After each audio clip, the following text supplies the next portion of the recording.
And I was going to say in the middle of it, like the obvious answer is to win a championship. Right, for sure. But like the process is everything. I think it's so important for young players, in line with what you're saying, to realize process over outcome. Yeah. You know, so many, whether you're 7-year-olds or 14-year-olds old, 25-year-olds, sometimes we get carried with the outcome. Right. Right. But it's a process that leads to an outcome. And if you start looking at the outcome, you lose sight of the process. Yeah, absolutely. So you've always been a leader in that respect, like taking care of your body. You've been on the cutting edge, you know, life off the court, you know, building businesses.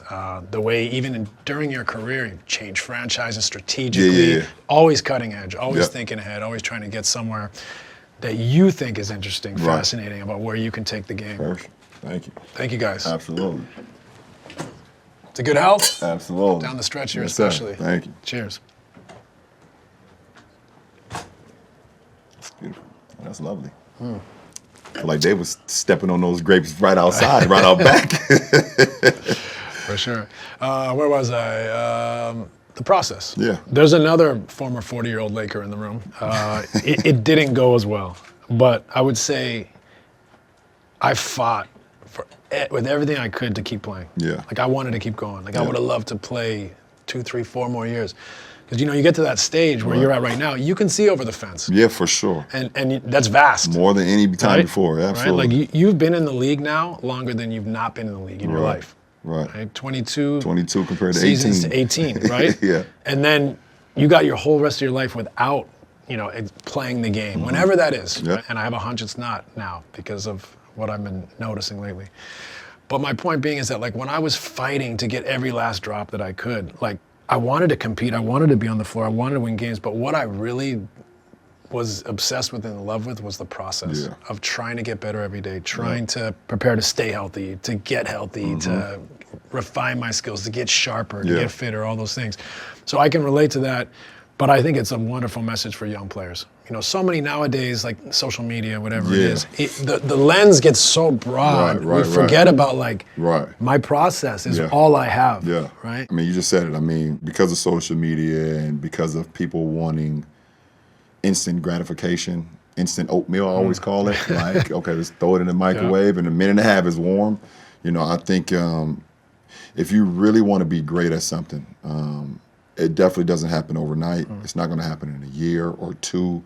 And even if you're having a great season or you're having a career year, there's still so much more room to continue to improve. You know, it's still much more room for you to continue with the process of becoming great where it's sustainable.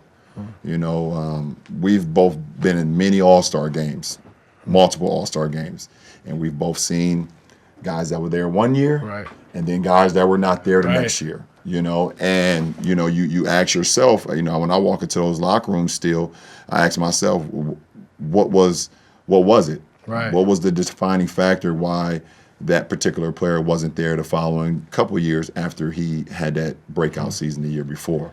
You know, and that's disregarding if an injury happened, you know. So being able to just like make the lens so much smaller and not looking at like the finished product, because yes, we all want to, you know, in our respective sport, we want to host the Larry O'Brien Trophy. Like you've seen it, you've seen other guys do it, you've seen it over the course of time. You feel like it cements your legacy or whoever that you want to become. But ultimately, like the time and the commitment that you give to yourself and to your body and to your craft and to your mind, those things will take care of itself. And if it's meant for you to have, then it's meant for you to have. And if it's not, if you've done all those things leading up to it and it still didn't happen, you sleep better at night. You're okay with yourself because you gave your body, your mind, your soul, everything that you could ever ask for. I'd take it one step further. When you are in your process, as you have been locked in for years, especially with the aperture of what you have to deal with, is there any better feeling than being locked in? No. Like when you are locked in and you are, you know, you're taking and you're in a rhythm and every day you're knocking it down. You never miss a step. Like you go to bed feeling great. You wake up feeling inspired. You go in the gym with energy, right? Like that's the best way to live. And that's why like I didn't want to stop. Right. And so like it's amazing that you can have that approach, still fighting for it at this age, still playing incredible basketball, and that you're leaving a legacy.